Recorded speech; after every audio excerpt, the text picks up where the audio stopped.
യോഗം തദ്ദേശ തെരഞ്ഞെടുപ്പ് ഫലം വിലയിരുത്തും. അസംബ്ലി തെരഞ്ഞെടുപ്പിന്റെ മുന്നൊരുക്കങ്ങൾ ചർച്ച ചെയ്യും. അതാണ് മെയിനായിട്ടുള്ള നമ്മുടെ അജണ്ട. എല്ലാവർക്കും അറിയാമല്ലോ.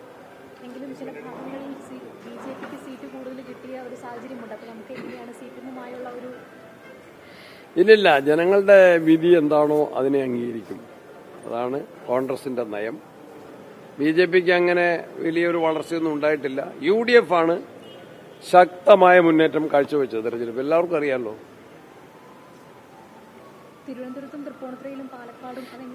തിരുവനന്തപുരത്തും UDFന്റെ നില, കോൺഗ്രസ് പാർട്ടി പ്രത്യേകിച്ചും നില ഡബിളാക്കി ഉയർത്തിയിട്ടുണ്ട്. ഇരട്ടി കണ്ട് സീറ്റുകൾ വർദ്ധിപ്പിച്ചിട്ടുണ്ട്. ചില സ്ഥലങ്ങളിൽ CPMന്റെ സ്ഥാനാർത്ഥികൾ പരാജയപ്പെട്ടു. അത് യാഥാർത്ഥ്യമാണ്. അത് അവരും പരിശോധിക്കട്ടെ. എന്നാൽ ഞങ്ങൾ BJPയുടെ ചില മേഖലയിലെ അവരുടെ കൂടുതൽ സീറ്റ് നേടിയത് ഗൗരവത്തിൽ ചർച്ച ചെയ്യും കോൺഗ്രസ് പാർട്ടി. അത് ഇന്ന് ചർച്ച ചെയ്ത് തീരുമാനിക്കും. അത് ഇന്ന് ചർച്ച ചെയ്യും. ഇത്തരം കാര്യങ്ങളൊക്കെ മാധ്യമങ്ങളിൽ നിന്നാണ് ഞാനും കാണുന്നത്. ഇന്ന് ചർച്ച ചെയ്യാം ആ വിഷയങ്ങളൊക്കെ.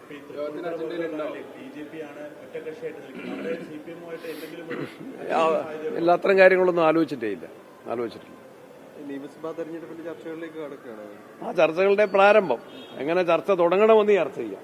ചർച്ചയിലേക്കല്ല, ചർച്ച തുടങ്ങാനുള്ള ചർച്ചയാണ്. ജനകീയമായിട്ടുള്ള അടിത്തറ വർദ്ധിപ്പിക്കും, വികസിപ്പിക്കുമെന്ന് ഞങ്ങൾ പറഞ്ഞു. അപ്പൊ നിങ്ങളത് സംശയത്തോടെ കണ്ടു. അത് വികസിപ്പിച്ചിരിക്കുന്നു. ഇനിയും അത് വികസിപ്പിക്കാം, കൂടുതൽ വികസിപ്പിക്കാം. അതൊന്നും ചർച്ചയിലേക്ക് വന്നിട്ടില്ല. അത് പാർട്ടിയോടെ തീരുമാനിക്കേണ്ടതാണ്.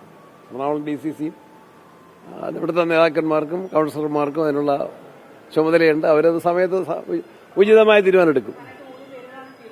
അത് ഞാനും പേപ്പറിൽ നിന്ന് കണ്ട്. ഞാൻ ഒരു പേരിലും ചർച്ച ചെയ്യും. ഞാൻ പങ്കാളിയല്ല. ഒന്നുമില്ല, ഒരാശങ്കയില്ല. വളരെ അന്ന് ആലോചിച്ചിട്ടില്ല. ഞാൻ അതിൻ്റെ അകത്ത് എനിക്കറിയില്ല. I am not informed at all. പൂർണ്ണ നിയന്ത്രണം എന്നല്ല. ഇവിടെ നേതാക്കന്മാരെല്ലാവരും ഉണ്ട്. പ്രതിപക്ഷ നേതാവുണ്ട്, KPCC ഭാരവാഹികളുണ്ട്, DCC ഉണ്ട്. ആവശ്യമെങ്കിൽ മാത്രമേ നമ്മളൊക്കെ ചർച്ച ചെയ്യേണ്ടത്. അത് ഞാൻ അറിയില്ല. I am not informed. Arrest ചെയ്യോ? ഹൈക്കോടതിയെ അവസാനം പറഞ്ഞ എന്താണ്? നിങ്ങൾ ഞാനും ആ വിധി വായിച്ചിട്ടില്ലേ? ഇത് അന്വേഷണ സംഘത്തിന്റെ മെല്ലപ്പോക്കാണ്. യഥാർത്ഥ നേതൃത്വം വഹിച്ചവരെ ഇപ്പോഴും കണ്ടെത്തിയിട്ടില്ല. കോടതി പറഞ്ഞു ഉന്നതന്മാരിനിയും ഇതിൽ ഉൾക്കൊണ്ടിട്ടുണ്ട്, അവരെ പിടിക്കാനുണ്ട്. അതിനേക്കാൾ ഉപരിയായിട്ട് ഒരു മോഷണ കേസാണല്ലോ ഇത്. ആത്യന്തികമായിട്ട് സംഘടിത മോഷണം, ഗൂഢാലോചന, അതെല്ലാം ഉണ്ട്. എവിടെ പോയി നഷ്ടപ്പെട്ട സ്വർണം? അത് വീണ്ടെടുക്കണ്ടേ? ഒന്നത് ശബരിമലയ്ക്ക് കിട്ടണം.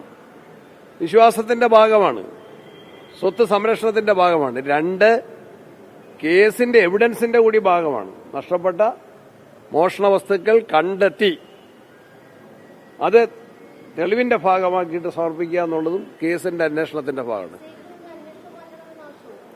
SITയുടെ അന്വേഷണം പൂർണ്ണ തൃപ്തിയല്ലെന്ന് ആദ്യം പറഞ്ഞത് ഒരുപക്ഷെ ഞങ്ങളായിരിക്കും. അല്ലെങ്കിൽ ഞാൻ തന്നെ പറഞ്ഞിട്ടുണ്ട്, നിങ്ങളോട് മാധ്യമങ്ങളുടെ ചോദ്യത്തിന് പറഞ്ഞിട്ടുണ്ട്. SIT അന്വേഷണം പൂർണ്ണ സംതൃപ്തിയുള്ളതല്ല. കാരണം അതിൽ കേരള സർക്കാരിന്റെ ആഭ്യന്തര വകുപ്പിന്റെ ചരടുണ്ട് അവരുടെ പിന്നിൽ. അതുകൊണ്ടാണ് അതിൽ പൂർണ്ണ സംതൃപ്തിയില്ല എന്ന് കോടതിയും പറഞ്ഞിട്ടുണ്ട്. കോടതി വിധിയിലെ വാക്യങ്ങൾ അത് തന്നെയല്ലേ. ശരി, കോടതിയുടെ മുമ്പിലുള്ളതാണ്. കോടതി തീരുമാനിക്കുന്നത്. പാലക്കാട് ഉൾപ്പെടെയുള്ള സ്ഥലങ്ങളിൽ അജ്ഞാത വോട്ടർമാർ ഈ SIRന് ശേഷം അത് പരിശോധിക്കേണ്ട വിഷയമാണ്. SIRൽ ഒരുപാട് അപാകതകളുണ്ട്. ASD ലിസ്റ്റിൽ ഒരുപാട് അപാകതകളുണ്ട്. അത് പരിഹരിക്കണം. ഞങ്ങൾ നേരത്തെ തന്നെ പറഞ്ഞതാണ്. സമയം ഇതിന്റെ അകത്ത് കിട്ടിയിട്ടില്ല. തദ്ദേശ തെരഞ്ഞെടുപ്പും SIRും ഒരുമിച്ച് വന്നത് ജനങ്ങൾക്കും രാഷ്ട്രീയ പ്രവർത്തകർക്കും വലിയ പ്രയാസം ഉണ്ടായിട്ടുണ്ട്. അതിനെതിരെ സുപ്രീം കോടതിയിൽ തന്നെ കേസുണ്ട്. കോടതിയുടെ നിർദ്ദേശം പോലും ഇലക്ഷൻ കമ്മീഷൻ വേണ്ടത്ര ഗൗരവത്തിൽ പരിഗണിച്ചിട്ടില്ല എന്ന് വേണം മനസ്സിലാക്കാൻ. BJPക്ക് വലിയ ഭൂമുണ്ടായ മണ്ഡലങ്ങളിലൊക്കെ പെട്ടതാണ് പാലക്കാട് ഉൾപ്പെടെയുള്ള സ്ഥലങ്ങൾ. അവിടെയാണ് വോട്ടർ പട്ടികയിൽ അങ്ങനെയുള്ള അപാകതകൾ ഉണ്ടെന്ന് ഗൗരവമായിട്ട് സംശയിക്കുന്നുണ്ട്. ശരി, ഒരുങ്ങി കഴിഞ്ഞില്ല. ഒരുക്കം തുടങ്ങുന്ന കാര്യം ആലോചിക്കാം. ഇല്ല, അതൊക്കെ സമയോചിതമായ തീരുമാനങ്ങൾ എടുക്കും. ശരി, താങ്ക് യു. ലോകത്തെവിടെയായാലും ഏത് സമയത്തും 24 വാർത്തകളും ഓഗ്മെന്റഡ് റിയാലിറ്റി പാക്കേജുകളും എക്സ്പ്ലെയിനറുകളും വിശദമായി കാണാൻ ഞങ്ങളുടെ YouTube ചാനൽ നിങ്ങൾക്ക് സബ്സ്ക്രൈബ് ചെയ്യാം.